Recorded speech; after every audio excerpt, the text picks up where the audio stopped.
तो आज से हम लोग रिवीजन शुरू करेंगे और रिवीजन में पहला चैप्टर हम इलेक्ट्रिसिटी लेने वाले हैं। पैटर्न क्या होगा पहले आप समझ लें।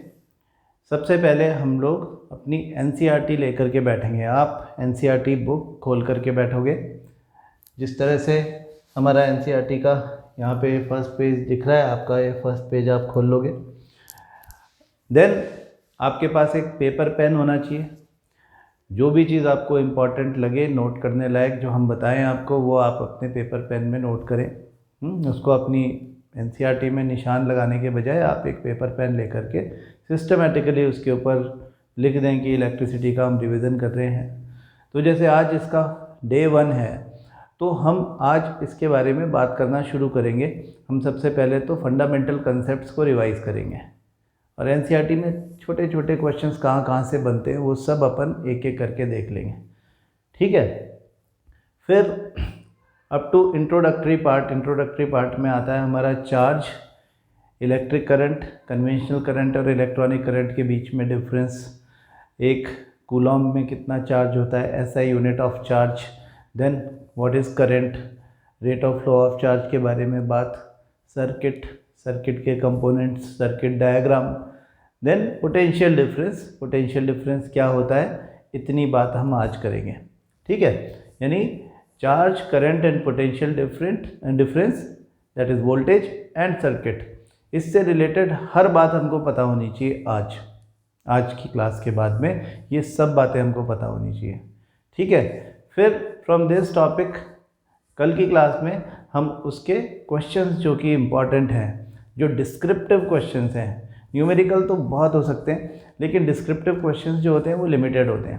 तो क्या डिस्क्रिप्टिव क्वेश्चन इसमें से कोई बड़ा आ सकता है, अगर नहीं आ सकता तो छोटे क्वेश्चन कौन से हैं जो इसमें से पूछे जा सकते हैं, हम उनके बारे में बात करेंगे।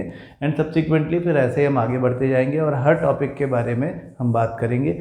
जो क्वेश्चंस हम लिखेंगे थ्योरी वाले, उन क्वेश्चंस के आंसर्स मैं आपको बताऊंगा। लिखे हुए आंसर्स आपके पास होंगे, आप उसको लिख लें। अगर मैंने आपको एक क्वेश्चन कराया तो वो एक क्वेश्चन आपको लिख लेना है और फिर उसके बाद आप चाहें तो सेम लैंग्वेज में, चाहे तो अपनी लैंग्वेज में उसको लिख करके प्रैक्टिस करो।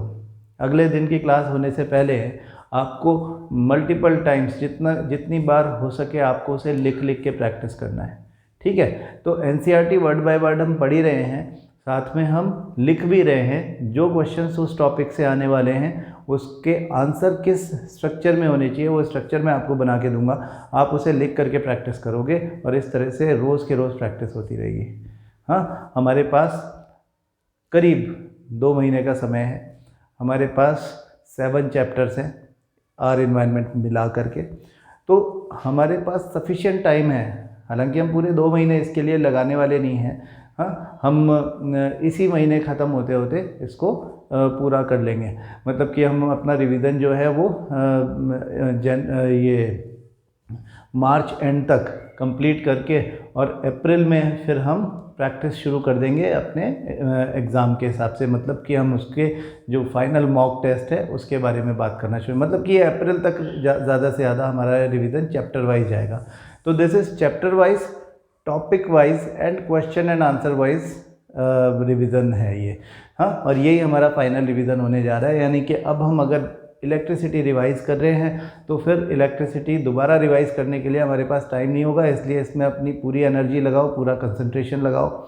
और ये बात ध्यान रखो कि ये जो वीडियोज़ हैं, क्योंकि आपके पास में रहते हैं हमेशा, आपको इसकी एक्सेस हमेशा रहती है, तो आप इसका ध्यान रखो कि हम इसे संभाल के रखें और जब चाहें तब हम इसको, जब ऐसा लगे थोड़ा सा डाउट है तो हम इनको रिविज़िट कर लें। तो let us start from electricity. सबसे पहले यहाँ पर हमें इलेक्ट्रिसिटी एज एन एनर्जी बताया गया। This is an important form of energy, controllable and convenient form of energy which is used in variety of applications. Homes में, स्कूल्स में, hospitals में, इंडस्ट्रीज़ में, सब जगह यूज़ किया जाता है। हाँ, तो हमारा favourite form of energy electricity है because it can be converted very conveniently into other forms of energy. हम इसे लाइट में भी कन्वर्ट कर लेते हैं, इसे हीट में भी कन्वर्ट कर लेते हैं, इसे हम मैकेनिकल एनर्जी में भी कन्वर्ट कर लेते हैं, इसे हम साउंड में भी कन्वर्ट कर लेते हैं। तो ये हमारे तरह तरह के काम आ सकती है, काम आती है। तो इन home, schools, hospital, industry and so on, what constitutes electricity? How does it flow in an electric circuit? What are the factors that control or regulate the current through an electric circuit? In this chapter we shall attempt to answer such questions. तो सबसे पहले electric current and circuit की जब बात होती है तो concept आता है इलेक्ट्रिक चार्ज का। हमने कहा था कि what is charge. Static charge की जब हमने बात की थी छोटी क्लास में और 10th क्लास शुरू होते समय भी, तो हमने कहा था कि electric charge is the phenomena which is associated with either surplus और deficiency of electrons on a surface. अगर किसी सरफेस से इलेक्ट्रॉन्स रिमूव कर दिए जाएं, किसी पर्टिकुलर सरफेस से इलेक्ट्रॉन्स निकाल दिया जाए तो वहाँ पर डेफिशिएंसी ऑफ इलेक्ट्रॉन्स हो जाएगा। नंबर ऑफ प्रोटॉन्स तो उतने ही होंगे उस सरफेस पे, क्योंकि प्रोटॉन्स न्यूक्लियस का पार्ट होते हैं एटम्स के। ये पूरी सरफेस एटम से बनी हुई है, तो प्रोटॉन्स अब भी उतने ही हैं जितने पहले थे, लेकिन इलेक्ट्रॉन्स क्योंकि निकाल दिए गए हैं इसलिए यहाँ पर पॉजिटिव चार्ज की सरफेस सरप्लस हो जाती है और नेगेटिव चार्ज की डेफिशिएंसी हो जाती है। यानी इलेक्ट्रॉन्स की डेफिशिएंसी अगर हो जाएगी तो इस सरफेस पर एक चार्ज आ जाएगा जो पॉजिटिव होगा, पॉजिटिव इन नेचर। तो इसी तरह से हम कहते हैं कि अगर किसी सरफेस पर इलेक्ट्रॉन सप्लाई कर दिए जाएं, ऐड कर दिए जाएं, तो उस पर सरप्लस ऑफ इलेक्ट्रॉन्स हो जाएगा, प्रोटॉन से ज़्यादा इलेक्ट्रॉन्स हो जाएंगे और अब उस सरफेस पर नेगेटिव चार्ज आ जाएगा। तो पॉजिटिव चार्ज या नेगेटिव चार्ज किसी सरफेस पर आ जाता है, जब पॉजिटिव नेगेटिव चार्ज का आ जाना, इलेक्ट्रिक चार्ज का पॉजिटिव या नेगेटिव चार्ज का आ जाना, हाँ, उसको हम इलेक्ट्रिक चार्ज बोलते हैं, लेकिन दैट इज़ स्टैटिक चार्ज, रुका हुआ चार्ज। ये रुका हुआ चार्ज आपने देखा होगा उन्हीं सब्सटेंसेस पर, उन्हीं सरफेसेस पर आता है which are bad conductors of electricity. जैसे कि हम एक प्लास्टिक का स्केल अपने बालों से लेकर के और उसको बालों में रब करके और उसको छोटे छोटे कागज़ के टुकड़ों को अट्रैक्ट करने के लिए काम में ले सकते हैं। या आपने देखा होगा कि हम बर्थडेज पर बलून अपने एक बार हेयर पे रब करके दीवार पे चिपका देते हैं, वो चिपक जाता है ना। तो ये ऐसी सरफेसेस हैं which are not a good conductor of electricity. What is a good conductor of electricity? Good conductor of electricity is which allows the current to pass through it, जो अपने अंदर से करंट या चार्ज को move करने के लिए allow करे, वो तो गुड कंडक्टर ऑफ इलेक्ट्रिसिटी है। और जो ऐसा नहीं करता, जो चार्ज को चलने नहीं देता अपने अंदर, उसको हम बैड कंडक्टर ऑफ इलेक्ट्रिसिटी बोलते हैं।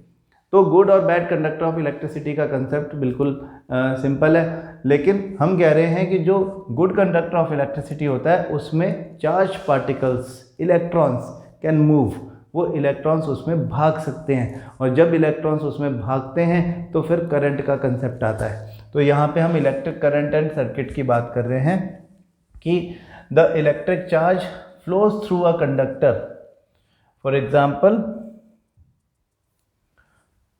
For example, through a metallic wire, we say that there is an electric current in the conductor. In a torch, we know that the cells or a battery, when placed in proper order, provide flow of charges or an electric current through the torch bulb to glow. We have also seen that the torch gives light only when the switch is on. What does a switch do? A switch makes a conducting link between the cell and the bulb. Switch क्या है? A conducting link between the cell यानी the source of energy and the bulb. A continuous and close path of an electric current is called an electric circuit. ये electric circuit का definition हो गया। A close and continuous path through which charge can flow और current can flow is known as electric circuit. Now if the circuit is broken anywhere or the switch of the torch is turned off, the current stops flowing and the bulb does not glow. How do we express electric current? What is electric current? हम कहते हैं कि electric current is expressed by amount of charges flowing through a particular area in unit time. In other words, it is the rate of flow of electric charge. Electric current can be defined as the rate of flow of charge. ये हमारा electric current का definition है। Electric current can be defined as the rate of flow of charge. तो इसको हटा दें. However, electrons were not known at the time when the phenomena of electricity was first observed.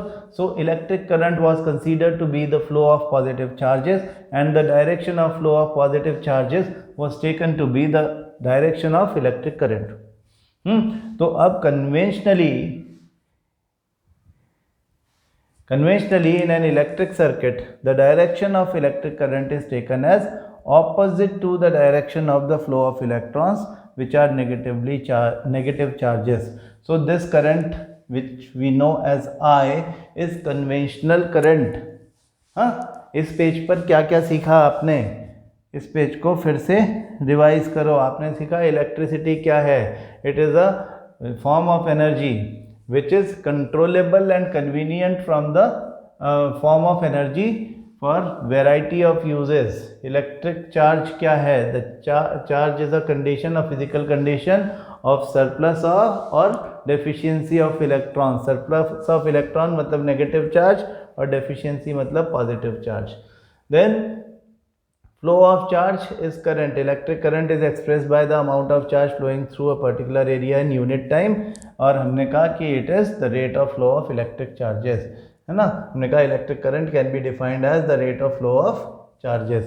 फिर हम आगे आ गए. हमने कहा कि जो conventional current होता है, जिसे हम I बोलते हैं, वो conventional current basically opposite to the electrons होता है, electronic flow के opposite होता है. उसके अलावा छोटी छोटी बातें हमने करी. हमने कहा कि स्विच जो है that is the conducting link between the cell and the bulb, और circuit is the continuous and close path of an electric current. ठीक है, इसको हमने सर्किट बोला. ये सब बातें आपको बिल्कुल दिमाग में बैठ जानी चाहिए. आगे चलो. आगे हम आ गए. If a net charge Q flows across any cross section of conductor in time t, then the current I through the cross section is Q upon T. The rate of flow of charge, the current is the rate of flow of charge, that is Q upon T. मैं ऐसे भी बोल सकता हूँ यहाँ पे that t is equal to 1 second. If t is equal to 1 second तो I equal to Q होगा कि नहीं होगा? हाँ, current is equal to the charge which flows through the circuit in 1 second. ऐसा बोल सकते हैं ना. हमारा जो फॉर्मूला है I equal to Q upon T, वो हमको सिंपल डेफिनेशन बता देता है कि if t is equal to 1 then I is equal to q. तो हम कहते हैं द इलेक्ट्रिक करंट और conventional current is equal to the charge which flows through the circuit in 1 second. ये आपको ज़्यादा याद करने की कुछ ज़रूरत नहीं है. I equal to Q upon T अगर पता है तो ये डेफिनेशन भी अपने आप आ जाएगी.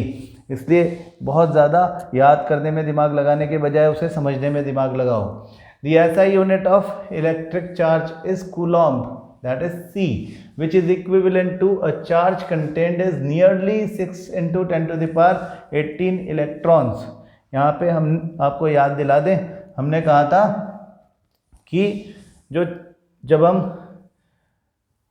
I equal to Q upon T की बात करते हैं तो वो एक बात हो गई. उसके अलावा हम एक और फॉर्मूला लेते हैं Q equal to N e. हाँ, चार्ज का नंबर काउंट करने के लिए कितने नंबर ऑफ पार्टिकल्स, कितने नंबर ऑफ इलेक्ट्रॉन्स, जैसे E जो है that is the charge on a single electron. Charge on a single electron, वो E होता है. ठीक है ना. तो इसका वैल्यू है, आपने 9th क्लास में भी सीख लिया था, 1.6 into 10 to the power minus 19 Coulomb.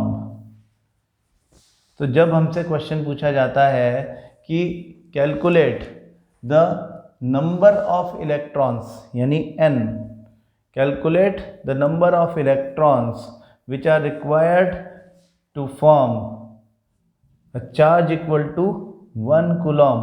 1 coulomb charge बनाने के लिए कितने इलेक्ट्रॉन्स लगेंगे? तो इस फॉर्मूला को हम n के लिए यूज़ करेंगे Q अपॉन E. हाँ, where Q is 1 coulomb and E is 1.6 into 10⁻⁻⁹ तो 1/1.6 इसे ऐसे भी लिख सकते हैं, 10⁻⁻19 ऊपर जाएगा तो +19 हो जाएगा 10⁻19। 1/1.6 आप कैलकुलेट करके देखो, ये हो जाएगा 5/8, हाँ, यानी 0. ये हो गया 8 6 48 और 8 2 16 और 8 5 40। 0.625 इंटू 10⁻19, इसको मैं ऐसे लिखना चाहता हूँ 6.25, तो ये 6.25 डिवाइडेड बाय 10 हो जाएगा, हाँ, 6.25 divided by 10 is equal to 0.625 into 10⁻19 तो है ही, तो ये 10 मतलब 10⁻+1 ऊपर जाएगा, तो ये 10⁻−1 हो जाएगा ऊपर जाके, है ना, नीचे का 10 ऊपर जाएगा तो -1 होगा कि नहीं, तो ये आ गया 6.25 इंटू 10⁻18। किसका वैल्यू? n का वैल्यू, n मतलब number of electrons. This number of electrons is required to make कितना चार्ज? 1 कूलॉम चार्ज, हाँ, हमें गिवन था 1 कूलॉम चार्ज बनाना है, कितने इलेक्ट्रॉन्स लगेंगे, तो ये इस तरह से सॉल्व होगा। आपकी बुक में लिखा हुआ है नियरली, हाँ, 1 coulomb, SI unit of electric charge is coulomb, which is equivalent to the charge contained in nearly 6 into 10⁻18 electrons, है ना। हमने कैलकुलेट कर लिया कि वो एग्जैक्टली, नियरली तो ये ठीक है, लेकिन एग्जैक्टली 6.25 इंटू 10⁻8+18 है ना, 18 कूलॉम, 10⁻18 कूलॉम है। We know that the electron possesses a negative charge of 1.6 into 10⁻−19 coulomb. ठीक है, तो ये क्वेश्चन एग्जाम में भी पूछा जा सकता है, छोटा सा ध्यान रखें। फिर आप देखो, the electric current is expressed by a unit called ampere, A, हाँ, कैपिटल ए, एम्पियर किसके नाम पे बना? Named after the French scientist Andre Marie Ampere, 1775 to 1836 उनका टेन्योर रहा। ये जो आंद्रे मारी एम्पियर, आपने एम्पियर्स रूल, एम्पियर्स एक्सपेरिमेंट भी पढ़ा है, जो कि magnetic effect of electric current में पढ़ते थे, जिसमें हम चेक करते थे कि what is the direction of the force experience by a current carrying conductor place perpendicularly in a uniform magnetic field. वही आंद्रे मारी एम्पियर है, तो इनके नाम पर ampere is the SI unit of, ampere is the SI unit of current, that is Q/T, Coulomb upon second. तो 1 ampere can be defined as 1 coulomb upon 1 second, मतलब 1 ampere is equal to the electric current which flows in a circuit when 1 coulomb charge passes through the circuit in 1 second. 1 ampere is constituted by the flow of 1 coulomb of charge per second, that is 1A equal to 1C upon 1S। 1C is 1 coulomb, 1S is 1 second. Small quantities of current are expressed in milliampere. इसको हम 1mA, small m and a is capital 8 ampere. और आपको मैं पहले ही बता चुका कि milli is 10⁻³ micro is 10⁻⁻6, nano is 10⁻⁻9 and pico is 10⁻⁻12। ठीक है, ये 3 का टेबल है, नेगेटिव पावर 10⁻³ -6 -9 -4, इसको हम क्या बोल रहे हैं? मिली, माइक्रो, नैनो, पिको। तो ये मिली एम्पियर MA लिखते हैं, और माइक्रो के लिए इस तरह का सिंबल होता है, हाँ, माइक्रो ऐसा दिखाते हैं, माइक्रो एम्पियर, माइक्रो मतलब 10⁻⁻6। दिस इज द नंबर, ये सब नंबर है, मिली, माइक्रो सब नंबर है। An instrument called ammeter measures the current in the circuit. Electric current in the circuit कैसे मेज़र करते हैं? उसे मेज़र करने के लिए हमारे पास अमीटर है। An instrument called ammeter is used for this purpose. It is always connected in series. Very important, याद रख लें। हाँ, ammeter is connected in series in a circuit through which the current is to be measured. दूसरी बात, the resistance of ammeter should be minimum because all the current has to pass through ammeter. तो अगर उसका resistance बहुत बड़ा होगा तो ये एक स्पीड ब्रेकर बन जाएगा करंट के फ्लो के लिए, विच वी डोंट वांट। तो हम रेजिस्टेंस को कम रखते हैं, अमीटर का रेजिस्टेंस, बिकॉज अमीटर इज, तो आपसे क्वेश्चन पूछा जा सकता है कि why ammeter is having a resistance that is higher, that is lower, or why ammeter has minimum resistance? तो आप बोलोगे because ammeter is connected in a series combination with the circuit. अब आपसे पूछेंगे सीरीज कॉम्बिनेशन में क्यों connect किया? because we want all the current which passes through the circuit should pass through the ammeter also, so that ammeter can measure the amount of current exactly. तो ammeter को series में लगाना ज़रूरी है, मजबूरी है हमारी, और उस वजह से उसका रेजिस्टेंस मिनिमम होना चाहिए जिससे कि हमारा लॉस ऑफ एनर्जी ना हो। अमीटर कोई काम नहीं आ रहा सिवाय इसके कि वो बताता है कि एग्जैक्टली कितना करंट इस सर्किट में से होके गुजर रहा है। तो ये हो गई बात।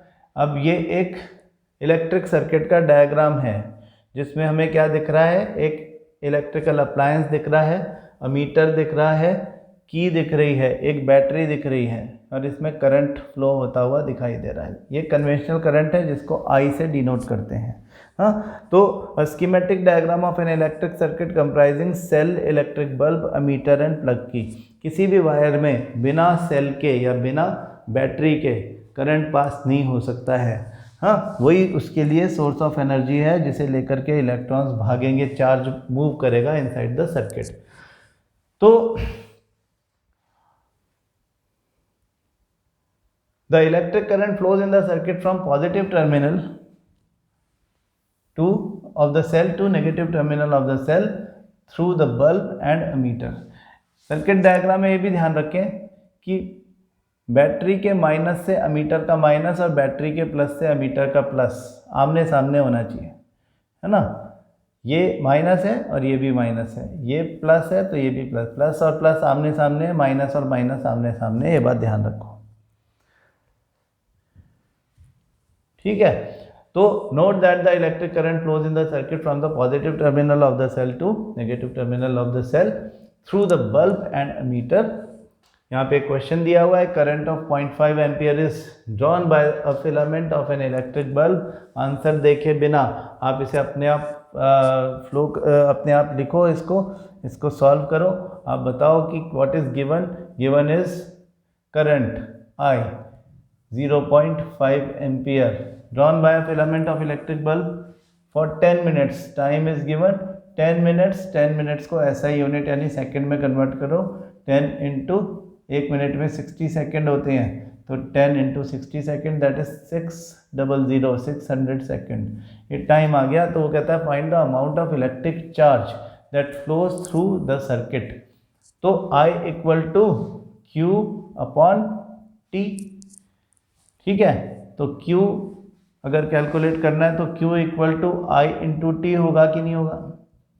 I is 0.5, T is 600 second. Point हटाओ, नीचे एक ज़ीरो लग जाएगा, ज़ीरो से ज़ीरो काट दो। 5 इंटू 60 300, ये नहीं, ये 300 कूलॉम, इसका आंसर हो गया। सिंपल है। और देखें, what does an electric circuit mean? A closed and continuous path through which charge can flow or current can flow is known as electric circuit. Define the unit of current. 1 ampere is equal to the current which flows in a circuit when 1 coulomb of charge passes through it in 1 second. Unit time में जब 1 coulomb charge, unit charge पास हो रहा होता है, उस समय जो current pass होता है सर्किट से वो करंट 1 एम्पियर होता है। Calculate the number of electrons constituting 1 coulomb of charge, हमने अभी भी कैलकुलेट करके देखा था। Q equal to N E हमारा फॉर्मूला है, तो N equal to Q upon E से वो कह रहा है 1 कूलम ऑफ चार्ज, तो 1 coulomb divided by charge on a single electron. Number of electron पूछा है, एक इलेक्ट्रॉन पे चार्ज 1.6 इंटू 10⁻⁻19 कूलम है ना। तो नंबर आ जाएगा, कूलम टू कूलम तो कैंसिल कर दो, और जैसा हमने अभी अभी कैलकुलेट किया था, it will come 6.25 into 10⁻18 electrons. This number of electrons will combine to form 1 coulomb of charge. That means a single electron has a very less charge over it. ठीक है, अब हम ये भी देखेंगे कि हमारे यहाँ पे इस येलो पेज पे क्या लिखा हुआ है, flow of charges inside a wire. इसको आपको पूरा ठीक से पढ़ना है, क्या लिखा हुआ है इसमें। How does a metal conduct electricity? You would think that a low energy electron would have great difficulty passing through a solid conductor inside a solid. The atoms are packed together with very little spacing between them, but it turns out that the electrons are able to travel through a perfect solid crystal smoothly and easily, almost as if they were in a vacuum. The motion of electrons in a conductor, however, is very different from that of charges in empty space. Empty space में तो charge flow कर सकता है freely, लेकिन जब वो इस तरह की compact structure like a wire में फ्लो करता है, when a steady current flows through a conductor, the electrons in it move with a certain average drift speed. One can calculate this drift speed of electrons for a typical copper wire carrying a small current, and it is found to be actually very small, that is 1 millimeter per second. इसको याद रखें, this is the drift speed of an electron inside a copper wire, 1 millimeter per second, that is very small. How is it then that an electric bulb lights up as soon as we turn the switch on? जैसे ही हम switch on करते हैं वैसे तुरंत जल जाता है ना। अगर 1 मिलीमीटर पर सेकेंड की स्पीड से इलेक्ट्रॉन चल रहा है तो फिर ये बल्ब एकदम कैसे जला। How is it then that an electric bulb lights up as soon as we turn the switch on? It cannot be that a current starts only when an electron from one terminal of the electric supply physically reaches the other terminal through the bulb, because the physical drift of electron in the conducting wire is very slow process. The exact mechanism of the current flow, which takes place with a speed close to the speed of light, is fascinating, but it is beyond the scope of this book. तो ये आप higher classes में पढ़ोगे तो यहाँ पे इस बात को छोड़ दिया जाएगा। तो what is electric potential and potential difference, मैं आपको ये चीज़ क्लियर कर दूँ। हमने कहा था कि potential can be defined as the work done to bring a charge from infinity to any point inside an electric field. हाँ, इलेक्ट्रिक फील्ड के किसी भी पॉइंट तक इन्फिनिटी से किसी चार्ज Q को लेकर के आने में किया गया काम। इलेक्ट्रिक फील्ड में उस चार्ज का पोटेंशियल है, उस पॉइंट का पोटेंशियल है जिस पॉइंट तक चार्ज लेकर के आया गया। ठीक है, कोई और पॉइंट होगा तो इन्फिनिटी से चार्ज को उस दूसरे पॉइंट तक आने में कोई और काम करना पड़ेगा। And since these two works are different from each other, the difference between these two works और difference between the potential of these two different points inside the same electric field is known as potential difference. तो potential difference V can be defined as W upon Q, where W is the work done to move a charge across a circuit and Q is the charge. तो हम कहते हैं कि if Q is equal to 1 coulomb, then V, that is potential difference, is equal to W. हाँ, which W, कौन सा work? Potential difference is equal to the work done to move a single charge or 1 coulomb charge, unit charge। हाँ, किसी unit charge को across a circuit move करने के लिए किया गया काम, 1 कूलॉम चार्ज को अक्रॉस द सर्किट मूव करने के लिए किया गया काम पोटेंशियल डिफरेंस या वोल्टेज कहलाता है। हाँ, तो इसको हम वर्ड बाय वर्ड इसलिए नहीं पढ़ रहे क्योंकि इसकी लैंग्वेज जो है वो थोड़ा सा पानी वानी वाली है, वाटर फ्लो से रिलेट किया हुआ है। आई डोंट वांट कि आप उसमें जाओ। तो आप ये समझ लो कि दो अलग अलग पॉइंट्स, एक इलेक्ट्रिक फील्ड जो है वो एक वायर भी हो सकता है, तो किसी वायर के दो अलग अलग पॉइंट्स का पोटेंशियल अलग अलग हो जब, तो एक पोटेंशियल हाई होगा, दूसरा लो होगा। And the flow of conventional current I inside the wire is always from the high potential to low potential. So this difference of potential may be produced by a battery. ये potential difference कैसे create किया जाता है? Battery. What is the role of battery? To create the potential difference between the two ends of a wire, two ends of a circuit consisting of one or more electric cells. Electric sales दो या दो से ज़्यादा मिलते हैं तो battery बन जाती है। The chemical action within a cell generates the potential difference across the terminals of the cell even when no current is drawn from it. When the cell is connected to a conducting circuit element the potential difference sets the charges in motion in the conductor and produces an electric current. तो what is responsible behind electric current? That is potential difference. अगर potential difference नहीं होगा तो charges will not move. So for the movement of charge inside a wire, inside a circuit is electric current. Basically the movement of charges is performed by the battery. Battery creates potential difference between the two ends of the wire. So the cell has to expend its chemical energy stored in it if it wants to maintain the current in a given electric circuit. तो आपसे कोई पूछे what is the role of a cell or what is the role of a battery, आप लिखोगे कि its role is to create the potential difference between the two ends of the circuit so that the charge can flow inside the circuit from high potential to low potential. जो wire किसी battery से जुड़ा हुआ नहीं है, हाँ, जो circuit किसी बैटरी से जुड़ा हुआ नहीं है, सेल से जुड़ा हुआ नहीं है, उसके दोनों टर्मिनल्स के बीच में पोटेंशियल डिफरेंस ज़ीरो होता है। हाँ, in other words we can say that the potential of these two ends of the wire is equal. So potentials अगर बराबर होते हैं तो फिर potential minus potential, that is potential difference, is zero. So in that case, no current will flow in the wire if it is not connected to the battery. We define the electric potential difference between 2 points of an electric circuit carrying some current as the work done to move a unit charge from one point to another. Potential difference V between the 2 points is work done upon the charge. V equal to W upon Q. हम already बात कर चुके. SI unit of electric potential difference is volt, named after Alessandro Volta, an Italian physicist. 1 volt is equal to 1 joule upon 1 coulomb. We can again say 1 volt is equal to the voltage which is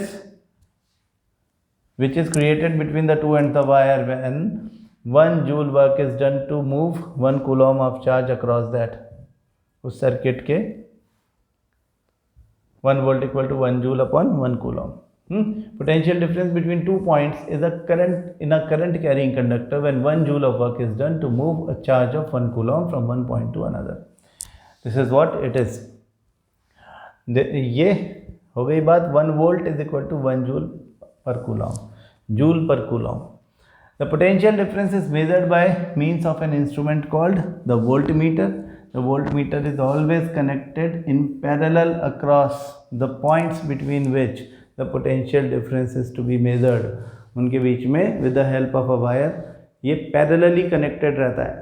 हाँ, क्यों? क्योंकि इसमें से होकर के ज़्यादा current, ये मतलब दो एंड्स के बीच में पोटेंशियल डिफरेंस पता करने वाला है, और इसमें से होकर के ज़्यादा करंट ना जाए उसके लिए हमने इसका रेजिस्टेंस हाई रखना है. तो एमीटर का रेजिस्टेंस लो था क्योंकि उसमें से होकर के पूरा करंट गुजरना ज़रूरी था.